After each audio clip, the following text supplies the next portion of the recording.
Halo teman-teman, jumpa lagi di podcast bersama Ikatan Wajib Pajak Indonesia (IWPI). Halo Pak Rinto, apa kabar nih Pak? Masih semangat terus hari ini? Selalu semangat, Mas. Untuk membela wajib pajak di seluruh Indonesia ini, Mas. Wow, luar biasa teman-teman ya. IWPI satu-satunya lembaga di Indonesia teman-teman ya, di dunia perpajakan yang terus menyuarakan suara kritik ya. Kita lupakanlah IKPI dan kawan-kawannya itu tidak akan berani memberikan kritik ya. Tapi itu menurut keyakinan saya. Oke. Bagaimana Pak Rinto hari ini mau bahas mengenai target pajak lagi nih. Target pajak dikejar terus nih, tapi kok sistemnya nggak pernah dibetulin gitu Pak. Gimana nih Pak? Iya. Ya, langsung saja, Mas, ini, Mas. Saya screen materi dari tim kami. Hmm. Oke, Mas. Nah, ini, Mas. Hmm. Target pajak terus dikejar, tapi sistemnya tidak pernah dibetulkan. Hmm. Nah, ini, Mas, kondisi faktual, Mas, ya. Realisasi pajak 2025 mengkhawatirkan. Hmm. Sampai akhir November 2025 masih sekitar 78,7%. Hmm. Target penerimaan pajak berpotensi tidak tercapai. Hmm. Pola kegagalan target berulang dari tahun ke tahun. Masalahnya bukan sekedar angka, tapi sistem. Hmm. Nah, masalah utama menurut IWPI, Mas, Hmm. target dikejar, sistem diabaikan. Pemerintah hanya fokus pada mengejar target tahunan.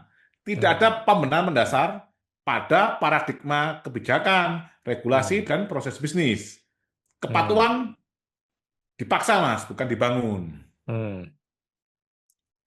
Ini paradigma yang salah. Rakyat diposisikan sebagai penopang pemerintah. Wajib Hmm. pajak diperlakukan sebagai objek setoran, Hmm. pendekatan dominan, tekanan, sanksi, dan penegakan hukum sepihak. Hmm. Hampir tidak ada pendekatan pelayanan dan kepastian. Yang paling terakhir ini kan terkait PP 55, Mas, ya, PPh Hmm. setengah persen UMKM. Hmm. Banyak menteri sudah mengucapkan akan diperpanjang, bahkan ada yang dipermanenkan, ada yang Hmm. diperpanjang sampai 2025 ini saja. Ada Hmm. Menteri UMKM, ada Pak Dirjen Pajak Bimo yang menyatakan, Mas. Hmm. Bahkan Pak Purbaya sendiri menyatakan, Pak Menko Ekonomi Erlangga. Hmm. Cuma sampai last minute 31 Desember 2025 tidak ada peraturan tersebut, Mas Awan. Hmm. Negara lain, Mas, menanamkan doktrin pelayanan sejak garda depan birokrasi. Ini contoh negara Malaysia, Mas Awan. Ini Hmm. teman-teman saya di Malaysia, itu bahkan di dalam ini, Mas, pelayanan imigrasi, Mas. Hmm. Imigrasi di bandara saat warga asing masuk ke negaranya itu sudah diperlakukan sebagai ini, Mas, seperti raja, Mas. Oh Karena ya? akan menyumbang Hmm. devisa di dalam negaranya. Ada turis asing masuk. Hmm. Ini bukan warga negaranya, Mas. Ini warga negara lain, Mas. Oke. Eh. Regulasi perpajakan bermasalah, target dikejar, sistem diabaikan, aturan tumpang tindih, dan multitafsir. Yang kita Hmm. ketahui, Mas, ya, sering kita, ini Mas Awan, saya juga mengajukan gugatan di Mahkamah Konstitusi untuk penafsiran kata atau frase. Hmm. Itu, Mas. Terus banyak regulasi yang saling bertabrakan, sering berubah dan sulit dipahami, tidak disederhanakan secara serius oleh Kementerian Keuangan maupun Direktorat Jenderal Pajak. Akibatnya apa, Mas? Sekenta perpajakan meningkat, kepatuhan Hmm. menurun. Hmm. Nah, tidak ada keteladanan kebijakan, ucapan tidak selaras dengan regulasi. Contoh nyata yang tadi saya utarakan di depan, PPh final UMKM setengah persen berkali-kali disebut akan diperpanjang hingga Hmm. akhir 2025 belum ada regulasi resmi. Hmm. Akibatnya terjadi ketidakpastian hukum, wajib pajak ragu dan menahan kepatuhan. Ini ada informasi dari beberapa teman konsultan pajak, Mas Awan. Hmm. Apabila PP 55 ini terkait PPh final UMKM setengah persen tidak disahkan, ini berpotensi bisa terjadi banyak ini, Mas, apa ya, kekecewaan dari wajib pajak, Mas Awan. Bisa-bisa pembayaran pajaknya itu naik 4 sampai 10 kali lipat, Mas. Misalnya biasanya bayar 100 juta, bisa jadi 400 juta sampai 1 miliar. Hmm. Nah, bentar, Mas, ini.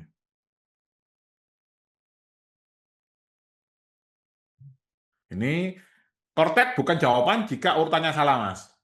Kesalahan Hmm. fundamental Kortek adalah IWPI menegaskan urutan yang benar adalah proses bisnis harus diselesaikan, proses bisnis perpajakannya harus sederhana dan jelas. Hmm. Yang kedua, regulasi yang menopang proses bisnis tersebut, Mas. Yang Hmm. ketiga, aplikasi hanya alat bantu, Mas. Jadi konten ini sebenarnya alat bantu. Hmm. Nah, ini yang diutamakan sekarang kan malah fokusnya ke aplikasinya, Mas Awan. Hmm. Nah, yang terjadi aplikasi didahulukan, regulasi dan proses bisnis malah menyesuaikan aplikasi yang sudah jadi. Hmm. Nah, resiko Kortek ke depan, Mas. Jika Hmm. regulasi tidak dipenuhi, Kortek mungkin secara teknis bisa berjalan, Mas. Anggaplah running well. Cuman kan ada beberapa hari lalu kan ini, Mas ya, bahkan tahun baru sudah error, Mas, Korteknya. Nah, Iya, ini kita berandai, Mas ya, kita logikakan Kortek pun bisa berjalan mulus secara teknis. hmm. Tapi akan banyak celah regulasi. Koreksi otomatis Hmm. meningkat, sengketa pajak akan melonjak, Mas. Dampak Hmm. akhirnya, Mas, kepatuhan menurun, target Hmm. penerimaan kembali gagal. Hmm. Usulan dari IWPI, Mas, lakukan audit independen menyeluruh terkait Kortek. Hmm. Audit penyakup proses bisnis perpajakan, regulasi, dan pengadaan maupun implementasinya, Mas. Jadi Hmm. kalau mengaudit ini mulai dari proses bisnis, otomatis nanti akan selesai semua ini permasalahannya, Mas Awan. Karena kan Hmm. memang ujungnya di aplikasi, cuman aplikasi ini alat bantu, Mas. Tapi yang Hmm. benar harus proses bisnis perpajakannya, regulasinya juga harus sederhana. Hmm. Nah, audit ini, Mas, harus dipimpin langsung oleh Presiden Republik Indonesia, Mas. Hmm. Nah, yang melibatkan siapa, Mas? BPK, Kejaksaan atau KPK, Kementerian Hmm. Komunikasi dan Digital, tanpa Kementerian Keuangan, dan Direktorat Jenderal Pajak sebagai pihak yang diaudit, Mas. Nah, kalau dia Hmm. terlibat, ya, Pak, nanti jeruk makan jeruk, Mas. Oke. Kesimpulan IWBI, Mas, selama sistem tidak dibetulkan, target pajak hanya akan menjadi angka, kepatuhan tidak akan tumbuh, sengketa akan terus meningkat. Target pajak tidak bisa dicapai dengan tekanan, kepatuhan hanya lahir dari sistem yang adil, sederhana, dan konsisten.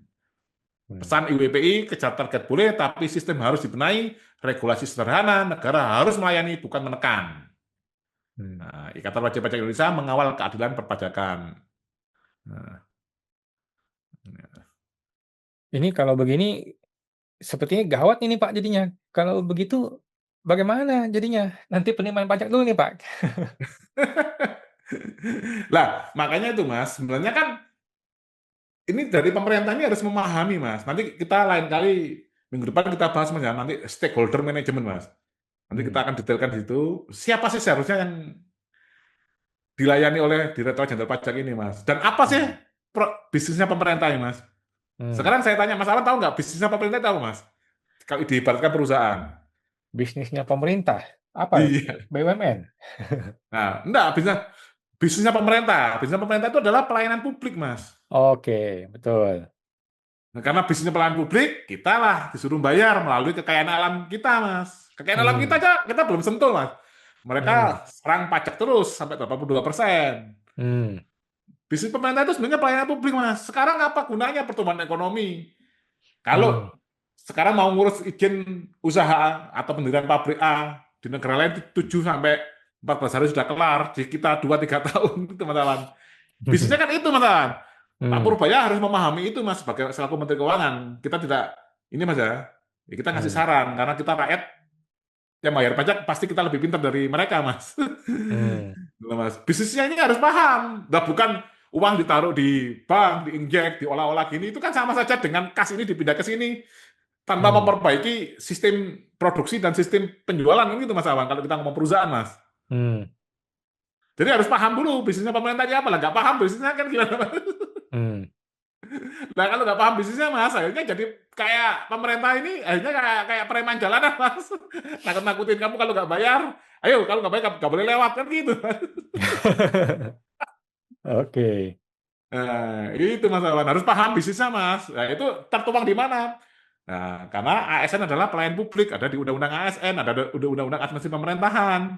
Harus memahami, Mas. Nah, kalau malah merepotkan para pengusaha, ya akhirnya usahanya rakyat nggak berkembang, akhirnya pajaknya menurun, akhirnya utang luar negeri lagi, gitu loh, Mas. Hmm. Kekayaan alamnya dikeruk habis-habisan. Nah, contohnya Hmm. kemarin banjir di Sumatera, Mas Awan. Hmm. Ada media menulis penerimaan pajak atau ini, Mas, ya, atas izin-izin hutan tadi, Mas, HPH tadi. Itu Hmm. cuman 10 miliaran, Mas, dapatnya, Mas. Puluhan miliar lah, Mas, misalkan. Hmm. Lah kemarin banjir kemarin, Mas, untuk membenahi itu, Mas, itu ada informasi di media juga sekitar 60 triliun, Mas Awan. Kan nggak masuk akal, Mas. Hmm. Berarti kan malah rugi, Mas. Oke, ini seperti lingkaran setan ya teman-teman ya. Bagaimana sistem pajak mau dibenerin, tapi Hmm. sistem pemerintahannya kacau balau. Iya mas, nanti kalau dibenerin ada yang masuk penjara nggak terima mas, Aduh, karena sudah 1,3 triliun lebih mas. oke, siap Pak. Kita Hmm. nantikan deh bagaimana Pak Prabowo ya akan membenarkan negara ini, ngebenerin negara ini, atau melalui Hmm. Pak Purbaya atau gimana lah nantilah kita Ya nantikan bisa aja dah. kontak Pajasmat dan IWPI mas untuk Nah, mengetahui ini bagaimana mereka tuh bisnisnya apa. Kalau nggak tahu bisnisnya kan jangan oke. kayak jadi preman gitu loh mas. Siap, Pak. Jadi bisnisnya pemerintah itu adalah melayani rakyat ya, bukan memeras rakyat, bukan memalak Iya, rakyatnya. betul Baik. mas. Terima kasih Pak Rinto informasinya. Kita sampai jumpa lagi di podcast berikutnya, Pak. Terima kasih, Pak. Bye, Sama-sama mas. Pak.